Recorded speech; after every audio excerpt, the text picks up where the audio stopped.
Testing. Oh my god, woman. It just came out. I'm so cold. And you don't even have your Perrier drink No, I don't. I'm not embarrassed to burp on YouTube. That's good. No. Mine was spice. Okay.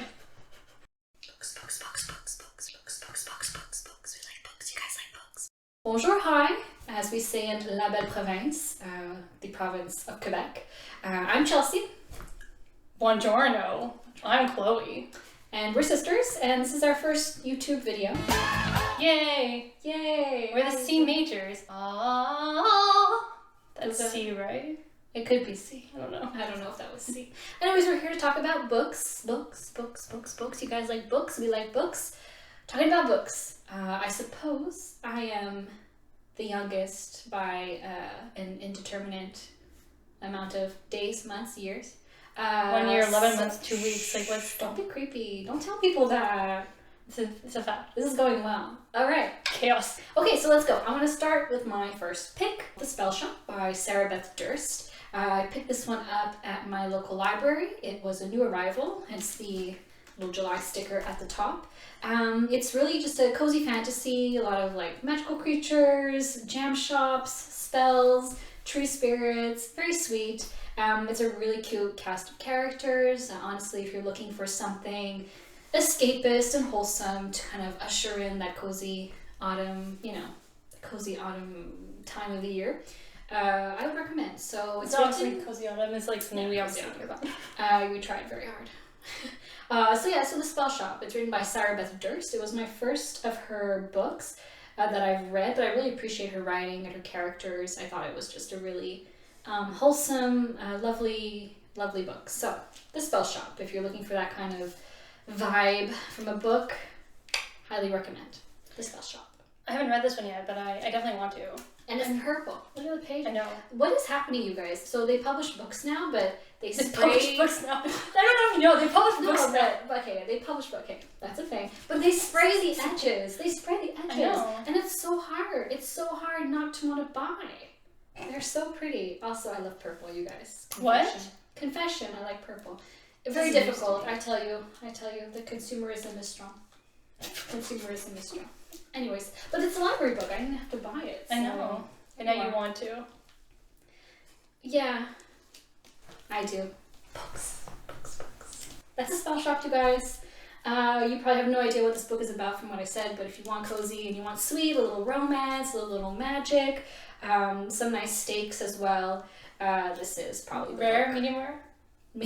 Is that going to be our rating system? No. Steak. No, we're not doing. No, we're not doing steak. No. Steak level. No. Medium. No, rare. No. That's we're staying away from steaks, please. Okay. My turn. So my first book is The Oleander Sword by Tasha Suri. Beautiful. So this is actually the second book in a series. Funny story. I read this book so sure that it was the last book in a duology, and then realized as I was reading it, I'm like, this feels so much more like Empire Strikes Back than Return of the Jedi. Oh no. And I was like, wait, this can't be the last book. And then I realized, oh, it's not. There's a third book coming out in November. Yeah. Lucky for me, I don't have to wait that long. Oh, okay, that's good. Yeah. But this isn't the first time it happened to me earlier this year. Wait, did you get tricked? I read A Tempest of Tea, and I for sure thought it was one book. Like just a Tempest of Tea, that's the one with the girl on the cover. Is it YA? It's one of those books like I feel like blue. it meanders between the two. It's like a girl on the cover. Yeah. A woman. I thought it was a standalone. I thought it was a standalone too, apparently not, because I was getting to the end of the book and I'm like, no. Anyway, obviously, I have a big problem. It's like, it's me, hi, I'm the problem, it's me. Oh God, you didn't. Continue. I did. Anyway, so I've been having a really hard time following along with what's the series and what's not, but anyway, I'm very glad there's a third book, because this series, the Burning Kingdoms trilogy by Tasha Suri, is absolutely fantastic. If you love A Children of Blood and Bone, especially, there's a lot of similarities just in terms of like an empire kind of at war with itself. There are different factions and there's trying to return magic to the land. This book has some beautiful like natural magic. There's something called the Rod, which is like infecting people. It's also super sapphic. Yay. I know. Sick. The two main characters, Priya and Malini, they're just absolutely wonderfully crafted. One of them, Malini, she's a princess whose brother wants her to sacrifice herself so that he can legitimize his rule, but she doesn't want to, and so she's imprisoned and that's where she meets Priya, who's a temple child, who's now a servant, and they kind of bond together. And that's not in the first book. I won't spoil this one so that you haven't read this one yet, or the first book yet. Yeah. You know, you don't want to read it. So it's just wonderful. The magic's wonderful. The writing is gorgeous. Honestly, like, cut my heart out with your beautiful dagger. This book is just like the ending of this book is like, Oh, that's sweet. Anyway, Yeah. so I really can't wait for the third book, and I highly recommend this if you love high fantasy or just beautifully written fantasy and, of course, sapphic romance. Yeah. So that's the Oleander Sword. I find it very hard with like fantasy series. It's hard to start them and knowing that they're not finished. I don't know. But it's coming out, the third one's coming out in November. Yeah, November. it is. You don't have to wait a long time. So I was really like one thing really lucky about it. I don't have to wait that long. There are some authors where, you know, it's a wait sometimes. Nice. Nicely done. Your turn. Great. My pick now. Books. That's not even my eye. No. Sorry, you guys. I'm wearing contact lenses because the glasses reflect light. So, you guys see my shirt? I like my shirt. I love my shirt. It was a Christmas gift from me. my sister. Okay, so yeah, my next book, it's called Role Playing. So I actually ordered this book to my library. It's a cool thing you can do. That's another thing you can do, you guys. Like, if there is a book you want and you think it's would be a nice addition to your collection at your local library, you can request books for purchases. I'm going to interrupt for one second. I didn't even point out the fact that I also, the Oleander Sword, like, this is a library. They're all library books, you guys. We're budget conscious. You guys, you have to be budget conscious. I mean, life is not cheap. And also, who wants to buy a book, you know, full price at the bookstore, and then you read it and you just want to get your money back? So, you know, tried and true. Take it out from the library and give it a shot. And if you like it, you can add it to your own collection. So it's, you know, budget conscious. Also, I endorse this message. And libraries are just great. You should go and hang out at your local library. Librarians are awesome. Okay. The main characters are Maggie and Aiden. They meet on online gaming guild. And there's this miscommunication trope that happens. He thinks that she's an octogenarian because her name for the gaming guild is Bogwitch, and she's under the illusion. Awesome name. Yeah, I know, it's good. And she's under the illusion that he's like a 20-year-old because she was told through a mutual connection that the guy who leads the group, Otter is his gaming name, is at the community college. But in truth, he's just, you know, a guy in his 50s who's exploring new avenues and is taking a class at their community college. So I really enjoyed that, actually, the first half of the book. It was, you know, a lot of following the chats that the game players were going through. It was just very sweet. And then the second half, yeah, it gets a little more dramatic, I suppose. So it's, you know, it's a rom-com insofar as, you know, it has those tropes of, you know, miscommunication and all of that. But it does kind of fall into more of a family drama at the end. It can be a bit heavy, and I imagine it would be possibly triggering for some people, because it deals with, you know, questions of being accepted by your family, and it can be a little emotional and probably hard to read for some people. So just a little warning. But yeah, I mean, I thought it was really cute. I enjoyed it. It was kind of like a different take on the rom-com. So yeah, if it sounds like your cup of tea, maybe try out role-playing. I thought it was kind of sweet, so that's my pick.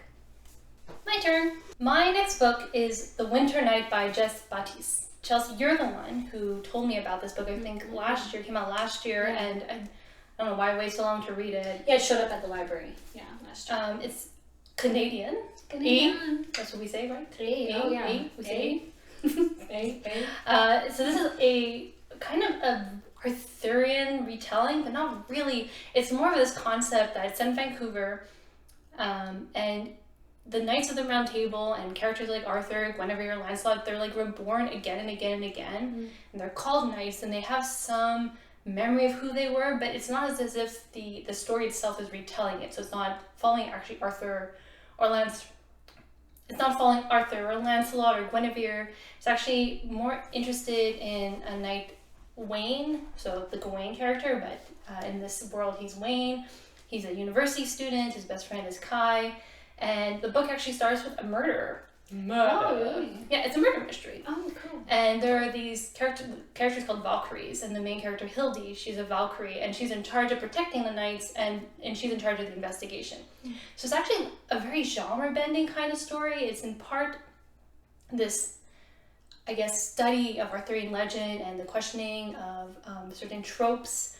And at the same time, it's a murder mystery. So you kind of get two different genres playing, but I felt like they actually did blend really well together. The characters are queer and neurodiverse and just awesome. I want to spend so much time with them. I felt like the world was very well explored. Maybe actually want like another book. I'm not sure if the author intends to write another one, but they did such an amazing job with this one. A lot about like coming into your own identity, deciding what your own path is, questions of legacy. It's very rich in character and in world building, and yeah, I highly recommend this one. I think it's actually one of my favorite books this year. Yeah, I mean, I read the blurb initially when it came out to the library, and it sounded great. It was just that I have a book hoarding problem, and I think I had 15 books out at the time, because wisely, my library has no limit on the amount of books you can take out. Very wisely. So I had quite a few, you guys. And also there are two of us, so the limit doubles itself, because like we can take out as many books as we want. So I didn't read it at the time that I took it out, But she will. but I will now. Yeah. Okay, so my last book is a manga, which is new to me as of the last 3 or 4 years. That's new. 3 years. It's a recent development that I've become somewhat addicted to certain mangas. This one I just found on a whim. I'll let a man's whim fool you. Looking online for, fantasy, adventure, romance, female lead stories, and this manga popped up. Some of you may know it. I think it's been published for like 15 years now. I think they're on volume 42, but it hasn't been translated into English yet, so I cannot read it. But okay, so this is volume 40. Suspense. Of Yona of the Dawn. You guys, have you read this? It's so cute. I love it. And I don't say I love anything very easily. She doesn't. She doesn't tell me she loves me. But I love it. So cute. Again, I'm somebody who loves character, and I find the characters here are so well drawn. It's like a lovely ensemble about this princess who's chased from her home after an assassination attempt on her father, who's the emperor. So she goes on the run, and she brings into her circle, they're called dragon warriors, which, it's just part of this this mythology, I guess, of the place that she comes from. So she's destined to, bring these dragon warriors back into action, let's say. Anyways, yeah, this is volume 40. I'm a sucker for this manga. I really, really enjoy it. It's very escapist for me. Typically, I've taken these out as interlibrary loans. This might be new for some people. An interlibrary loan is another great thing. Yeah, it's another great thing that your libraries will probably offer. We have a really big network across Canada of participating libraries. So what happens is, if you want a book that your local library doesn't have, they can actually request it from another library in their network. So sometimes these books come from across the continent, or across Canada, I should say. So interlibrary loans, check that out too. Really great service that some libraries offer. But yes, again, Yona of the Dawn, I'm a little you love it. I'm a little bit obsessed. I'll probably start rereading this very I love soon. it. I don't know why. It's just happy. It's just happy, And I'm aware. She was happy. Yeah, they do have an anime of this on Crunchyroll, but I refuse to watch it because I know I'll like that too very much, and I know that they canceled it. So I don't want to be disappointed. It's already disappointing enough to have to wait for the translations. So there you go. If you want to look into a manga, if this sounds interesting to you. Yona of the Dawn, very sweet book, very sweet series. I recommend it. So my last book to talk about today is I'm Afraid You've Got Dragons by Peter S. Beagle. I'm sure most people are aware that Peter S. Beagle wrote The Last Unicorn. He writes these devastatingly beautiful stories. This is no different. It's very much kind of fairy tale, but you're just subverting so many tropes. You follow main character Robert, who's a dragon exterminator. There are lots of dragons in this world, and they're kind of like infestations that he has to exterminate, but he doesn't like to exterminate them. He actually has dragons at home that he protects, but that's his job, so he does it. And there's a princess, Cerise, who's supposed to get married, but she doesn't want to marry anyone. And then she finds a prince, and she's like, oh no, I want this guy. And that's Prince Reginald, who's on an adventure to slay a dragon, to prove himself, but he doesn't like Cerise, and there's all this kind of like triangle happening. It's great. It's just a really unique book. I think very strong with its characters. It's a fun adventure. The writing can be very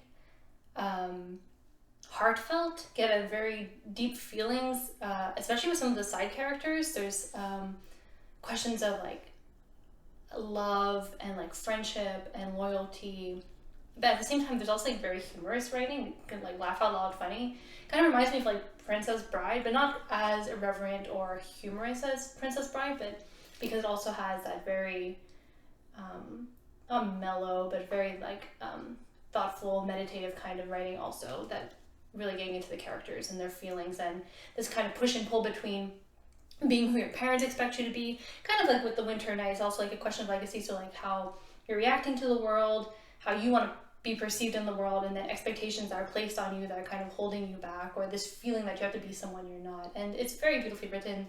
Lots of dragons, mostly bad dragons, some good dragons, and just great characters. And just it's not a very long book. It's an easy book to hang with for a few hours in a day, and yeah, you can never go wrong with Peter S. Beagle. He always hits the nail on the head. So yeah, I'm Afraid You've Got Dragons. It sounds very good. That's very good. I also took this one out of the library. I read it this time. I did read. This is like a few times where you actually took the library book and I'm like, I'm going to read it, and I did read it. You're so good talking about these books. I gotta work on it. I'm just like, I liked it. You're fine. I love the way you talk about books. You're so eloquent. You're very eloquent. Like and subscribe. If you like us, subscribe to our channel. That was a dissonant. Was that dissonant?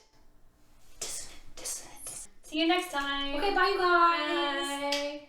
Voice warm up. Voice warm up. Okay. Voice warm up. Okay.